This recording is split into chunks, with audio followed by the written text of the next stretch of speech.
that promise. I must. I lie down on my bed, gazing up unseeing at the wooden tester. I try to pray, but the old familiar words will not come. I realize that I'm exhausted and drained of energy, my emotions shattered like shards of ice. All I want is to sleep, and thus obliterate this horror for a time. But sleep eludes me, no matter how desperately I court it. Instead, for the 1000th time, I go over in my head how I came to be in this place. And in my tormented reverie I hear voices, clamoring to be heard, all speaking at once. I know them all. They have all played a part in shaping my destiny.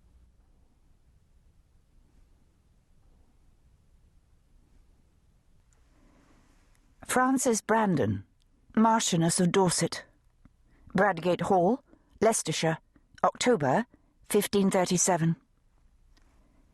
My travail begins as I am enjoying a walk in the garden. There is a sudden flood of liquid from my womb, and then, as my maid runs for cloths and assistance, a dull pain that shifts from the small of my back to the pit of my stomach. Soon they are all clustering around me, the midwives and the women, helping me through the great doorway of the manor house and up the oaken stairs, stripping me of my fine clothing and replacing it with a voluminous birthing smock of bleached linen, finely embroidered at the neck and wrists.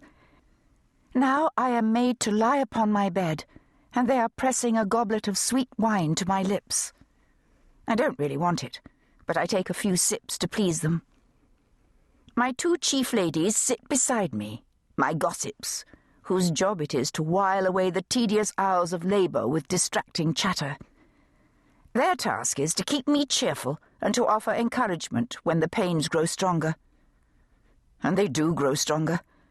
Less than an hour passes before the dull ache that accompanies each pang becomes a knife-like thrust, vicious and relentless. Yet I can bear it. I have the blood of kings in my veins, and that emboldens me to lie mute, resisting the mounting screams. Soon, God willing, I will hold my son in my arms. My son, who must not die early like the others, those tiny infants who lie beneath the flagstones of the parish church. Neither lived long enough even to sit or crawl. I do not account myself a sentimental person. Indeed, I know that many think me too strong and hard-willed for a woman. A virago, my husband once said during one of our many quarrels. But hidden within my heart there is a raw place reserved for those two lost babies. Yet it is natural that this third pregnancy has often led me to revisit this secret place, to disturb and probe it gently, testing to see if past tragedies still have the power to hurt. I know I should forbid myself such weakness. I am King Henry's niece. My mother was a princess of England and Queen of France.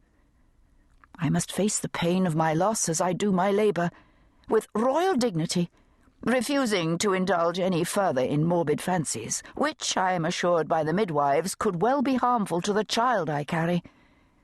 One must try to be positive, and I am nothing if not an optimist. This time, I feel it in my bones, God will give us the son and heir we so desperately desire. Another hour passes. There is little respite between each contraction, but the pain is still bearable. "Cry out if you need to, my lady," says the midwife comfortingly, as the women fuss round me with candles and basins of water. I wish they would all go away and leave me in peace. I wish they would let some fresh air into this fetid, stuffy chamber. Even though it is day, the room is dark, for the windows have been covered with tapestries and painted cloths. "We must not risk the babe catching any chills from draughts, my lady," the midwife warned me when she ordered this to be done. Then she personally inspected the tapestries to ensure that there was nothing depicted in them that could frighten the child. "Make up the fire," she instructs her acolytes, as I lie here grappling with my pains. I groan. It's hot enough in here already, and I am sweating like a pig. But of course...